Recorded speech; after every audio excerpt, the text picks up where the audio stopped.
Menteri Investasi Kepala Badan Koordinasi Penanaman Modal atau BKPM, Bahlil Lahadalia mengatakan, proyek Ibu Kota Nusantara atau IKN Nusantara di Kalimantan Timur akan mendapat kucuran dana dari investor asing sekitar 200 triliun rupiah.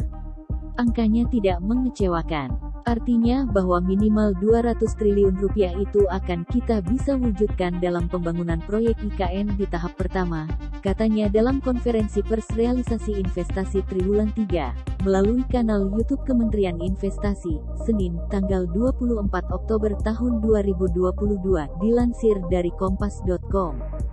Untuk total yang dibutuhkan pembangunan IKN Nusantara tersebut, mencapai 500 triliun rupiah yang 20%-nya menggunakan anggaran pendapatan belanja negara, APBN.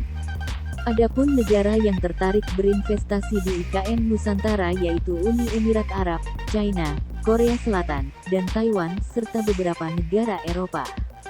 Negara-negara tersebut telah menyampaikan ketertarikannya. Lebih lanjut kata Bahlil, Uni Emirat Arab menyatakan niatnya menyetorkan dana sebesar 20 miliar dolar AS ke Indonesia.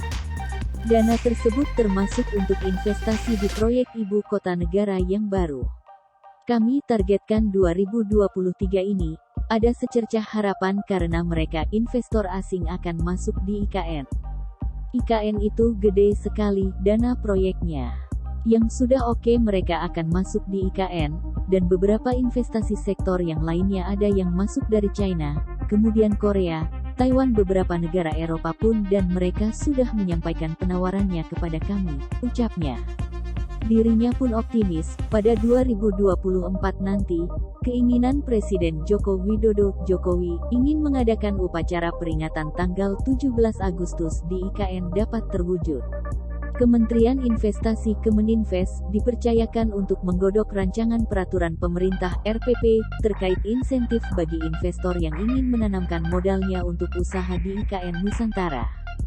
Tadinya, RPP insentif ini ditargetkan Oktober tahun ini rampung.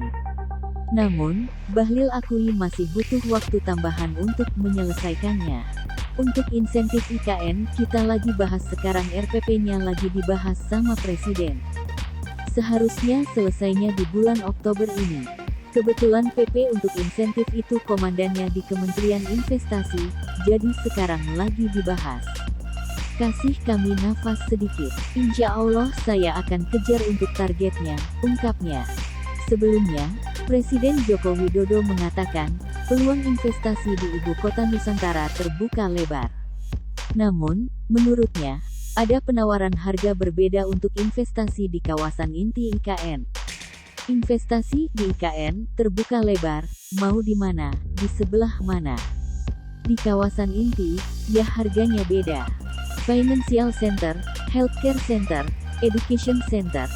Silahkan, ujar Jokowi saat memberikan sambutan di acara IKN yang digelar di Jakarta Theater, Tamrin, Jakarta Pusat, Selasa, tanggal 18 Oktober tahun 2022. Saya sampaikan, ini kesempatan pertama dan kesempatan emas yang tidak terulang lagi. Ini saatnya mencatat sejarah Indonesia dan melakukan lompatan untuk menjadi pelaku sejarah Indonesia masa depan, katanya lagi.